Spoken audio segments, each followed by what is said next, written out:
Good morning students. कक्षा 11 के विषय वस्तु में गणित विषय में हम लोगों ने कल समुच्चय में पढ़ा था यूनियन ऑफ सेट्स और इंटरसेक्शन ऑफ सेट्स। तो यूनियन और इंटरसेक्शन ऑफ सेट्स में हमने बताया था कि आपको परिभाषाएं हमने बता दी हैं। अब उनके कुछ गुणधर्म हैं, उनकी चर्चा और कर लेते हैं। तो सबसे पहले हेडिंग डालते हैं समुच्चयों के संघ के गुणधर्म। तो जो पहली हेडिंग है आपकी वो है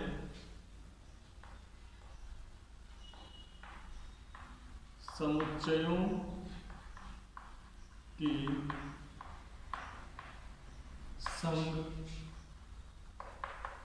के गुणधर्म।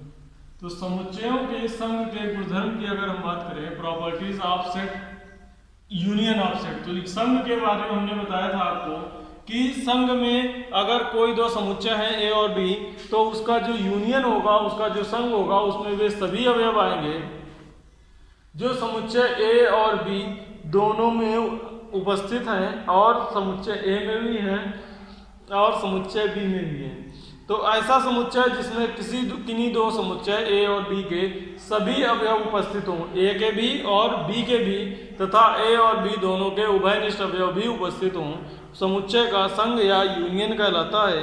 इस यूनियन में यदि ए बी सी तीन समुच्चय हों तो सबसे पहला एक नियम आता है वर्ग सम का। सबसे पहला कौन है? वर्ग सम का नियम। वर्ग सम का नियम ये कहता है कि अगर कोई एक समुच्चय हो कैपिटल ए और उसका यूनियन ए के साथ करें, तो ए यूनियन ए जो होता है, ए का ए के साथ संघ, वो सदैव ए के बराबर होता है। ये कहलाता है वर्ग सम नियम। इसको क्या कहते हैं? वर्ग सम नियम। दूसरा नंबर है, वर्ग सम के बाद आता है क्रम विनिमय नियम।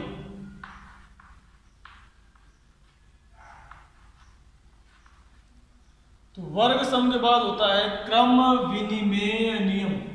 तो क्रम विनिमय जो नियम है, क्रम विनिमय नियम में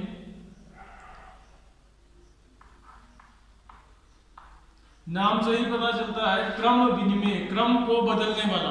विनिमय का मतलब होता है बदलना, क्रम का मतलब होता है पैटर्न। तो अगर ए यूनियन बी है तो बराबर होता है बी यूनियन ए के। ए यूनियन बी बराबर होता है बी यूनियन ए। ये है आपका क्रम विनिमय नियम। तीसरा जो है वो कहलाता है साहचर्य नियम। तीसरा नियम क्या कहलाता है? साहचर्य नियम। साहचर्य नियम क्या होता है? साहचर्य नियम ये है कि अगर ए बी सी तीन समुच्चय हो, ए बी सी तीन समुच्चय हो, तो A union B union C बराबर होता है A union B union C. यानी कि अगर तीन समुच्चय ए बी सी का संघ निकालना है तो पहले हम बी का सी के साथ संघ कर दें, फिर जो नया समुच्चय बने उसका ए के साथ कर दें, या पहले ए और बी का संघ करें, यूनियन करें, और उस नए समुच्चय का सी के साथ यूनियन करें। दोनों के मान आपस में क्या आएंगे? बराबर आएंगे। ये कहलाता है साहचर्य नियम। और नेक्स्ट नंबर 4 है।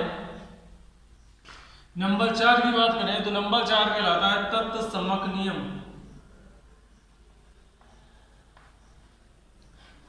तत्समक नियम। तो जो तत्समक नियम है, तत्समक नियम क्या कहलाता है? तत्समक नियम कहता है, इसके दो नियम हैं। नंबर ए, तो तत्समक नियम में जो नंबर ए है वो ये कहता है A union phi, A union phi बराबर होता है ए के। तो तत्समक नियम क्या कहता है? अगर कोई समुच्चय ए है उसका यूनियन कराएं रिक्त समुच्चय के साथ तो क्या आएगा? ए आएगा। और अगर कोई समुच्चय ए है उसका सार्वत्रिक समुच्चय, पढ़ाया था हमने सार्वत्रिक समुच्चय यूनिवर्सल सेट, यूनिवर्सल सेट के साथ यूनियन करेंगे, यूनिवर्सल सेट यू के साथ, तो उत्तर क्या आएगा? यूनिवर्सल सेट आएगा, यू आएगा। तो ये कुछ नियम हैं जिनको हम कहते हैं समुच्चयों के संघ के गुणधर्म। तो ये तो हो गए समुच्चयों के संघ के गुणधर्म।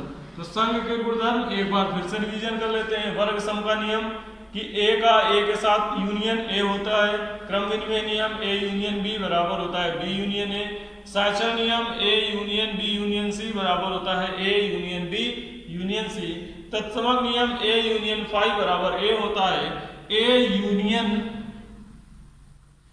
यूनियन यू बराबर यू होता है। अब बात करते हैं समुच्चय के सर्वनिष्ठ के नियमों की। तो समुच्चय के सर्वनिष्ठ के नियम क्या कहते हैं? तो समुच्चय के सर्वनिष्ठ नियम या कह सकते हैं गुणधर्म। तो सर्वनिष्ठ के गुणधर्म देख लें। तो नेक्स्ट हेडिंग है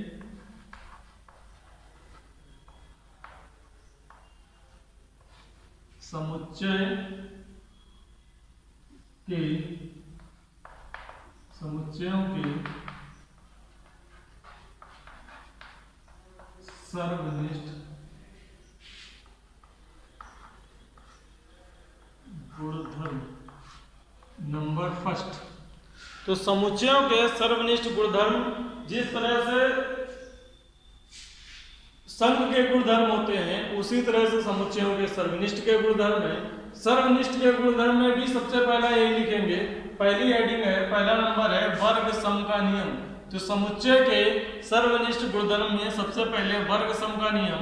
वर्ग सम का नियम क्या होता है कि अगर ए इंटरसेक्शन ए है, ए का ए के साथ इंटरसेक्शन, तो सारे के सारे अवयव उभयनिष्ठ होंगे, तो इसका भी आंसर क्या आएगा ए।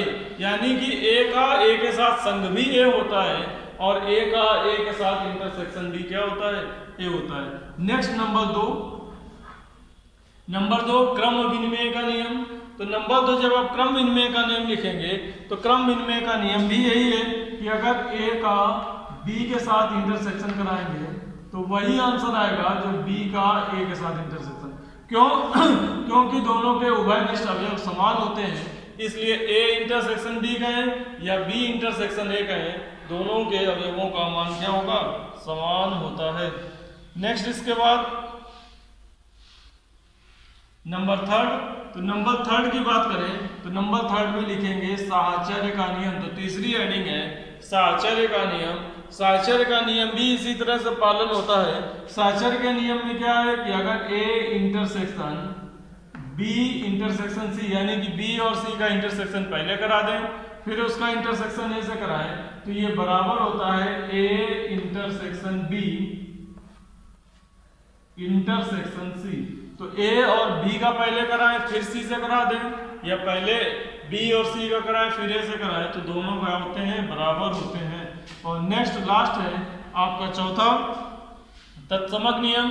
तत्समक नियम में क्या है, तो तत्समक में इसमें फर्स्ट में क्या है, ए अब समुच्चय ए का इंटरसेक्शन फाई के साथ करेंगे, तो यहाँ चूंकि उभयनिष्ठ अवयव लेना होता है तो यहाँ परिवर्तन हो जाता है, ए इंटरसेक्शन फाई के बराबर होता है, जबकि ए यूनियन फाई ए के बराबर होता है। तो तुलना के लिए हमने आपको अगल बगल लिखे हैं, आप तुलना कर सकते हैं दोनों नियमों की। तो ए यूनियन फाई ए होता है लेकिन ए इंटरसेक्शन फाई होता है। और बी नंबर में इसी तरह से ए इंटरसेक्शन यू बराबर ए होता है, जबकि यूनियन में ए यूनियन यू बराबर यू होता है। तो ये सारी चीजें हो गई, ये कुछ गुणधर्म थे समुच्चयों के, तो इनकी चर्चा हम लोगों ने कर ली। अब इसके आगे बात करते हैं समुच्चय गुणधर्म के बाद एक और है वितरण का नियम। वितरण का जो नियम है वो यूनियन और इंटरसेक्शन दोनों को लिए एक साथ चलता है। तो नेक्स्ट हेडिंग डालते हैं इसके बाद। तो ये गुणधर्मों की जो तुलना थी ये आप सभी लोगों ने देख लिया। अब इसके बाद हम पढ़ते हैं गुणधर्म के अंतर्गत वितरण का नियम।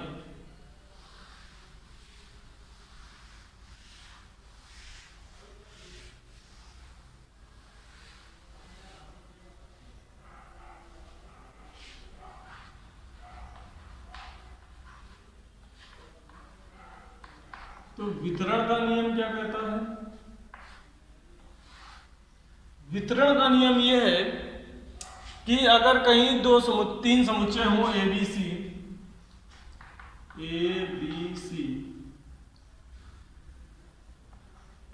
तीन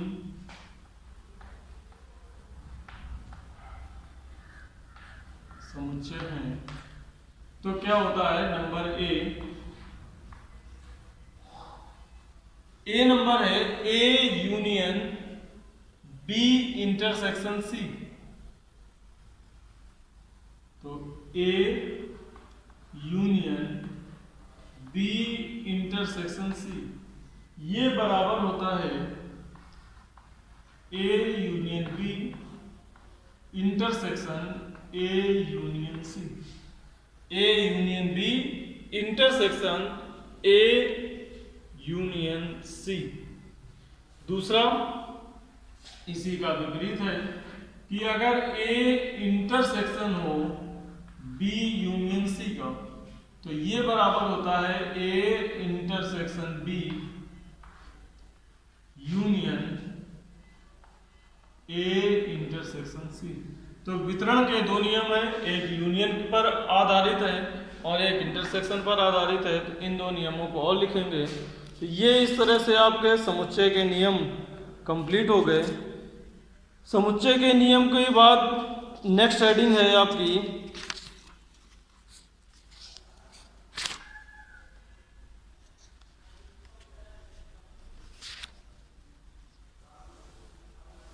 समुच्चय का अंतर, समुच्चयों का अंतर।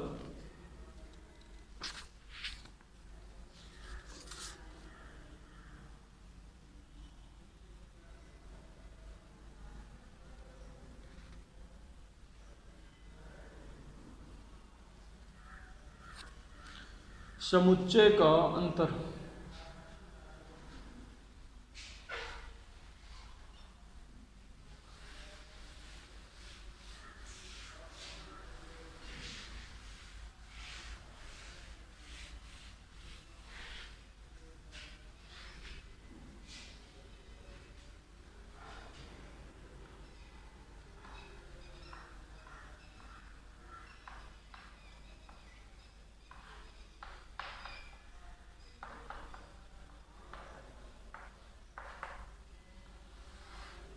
तो एग्जाम्पल से इसको पहले देख लेते हैं, फिर परिभाषा पढ़ते हैं कि अगर मान लीजिए ए में अवयव दिए गए हैं 1 2 3 4 5 और जो आपका बी है बी में दिया गया है 2 4 6। तो जो ए माइनस बी होगा यानी कि समुच्चय का अंतर होगा, इसमें हमको वे अवयव लिखने हैं, ए के उन अवयवों को लिखना है जो बी में नहीं है। तो बी में कौन कौन से अवयव है 2 और 4, तो इसमें 2 और 4 को छोड़कर बाकी सभी अवयव लिख देंगे। तो क्या आ जाएगा 1 3 5।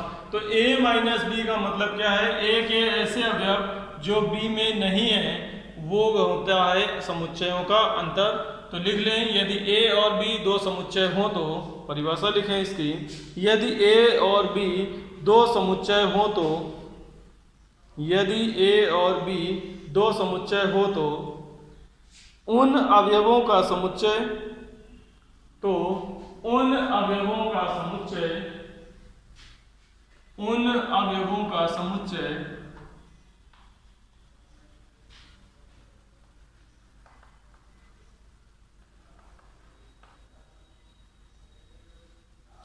उन अवयवों का समुच्चय जो a के अवयव हैं, जो a के अवयव हैं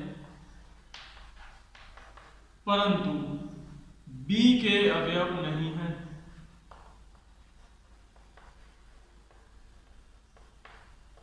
परंतु b के अवयव नहीं हैं, परंतु b के अवयव नहीं हैं। a से b का अंतर समुच्चय कहा जाता है, a से b का अंतर समुच्चय कहा जाता है। a से b का अंतर समुच्चय कहा जाता है। अब नीचे इसको लिख दें, इसे a माइनस बी से प्रदर्शित करते हैं, इसे a माइनस बी से प्रदर्शित करते हैं, इसे a माइनस बी से प्रदर्शित करते हैं। नीचे लिख दें a माइनस बी बराबर x such that x belongs to a और x does not belongs to, मतलब x a माइनस बी में वे सभी अवयव आएंगे जो a में हो परंतु b में ना हो। अगर b माइनस ए की बात करेंगे तो x b माइनस ए में वे सभी अवयव आएंगे जो b में तो हों परंतु a में ना हो। इसको लिखने के बाद आप ये एग्जाम्पल नोट कर देंगे, उसमें ये हो जाएगा आपका समुच्चय का अंतर। तो ये हो गया समुच्चय का अंतर। समुच्चय के अंतर के बाद एक परिभाषा और बचती है असंयुक्त समुच्चय। तो नेक्स्ट इसके बाद हेडिंग डालेंगे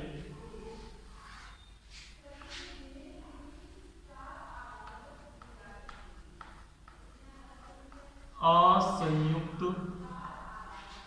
समुच्चय।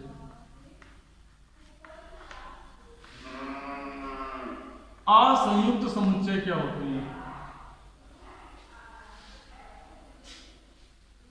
तो असंयुक्त समुच्चय,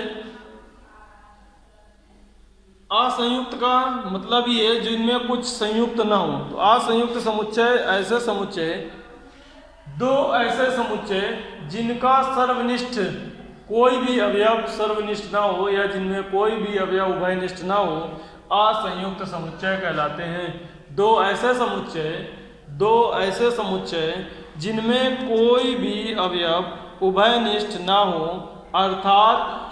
अर्थात जिनका सर्वनिष्ठ समुच्चय रिक्त समुच्चय हो, अर्थात जिनका सर्वनिष्ठ समुच्चय रिक्त समुच्चय हो, असंयुक्त समुच्चय कहलाते हैं। असंयुक्त समुच्चय कहलाते हैं। यानी कि A इंटरसेक्शन B बराबर फाई, अगर किन्हीं दो समुच्चयों का इंटरसेक्शन सर्वनिष्ठ फाई आता है तो वो क्या कहलाता है? असंयुक्त समुच्चय। तो ये चर्चाएं हो गई हमारे गुणधर्मों के बारे में। नेक्स्ट इसके आगे हम लोग अगली क्लास में पढ़ना प्रारंभ करेंगे।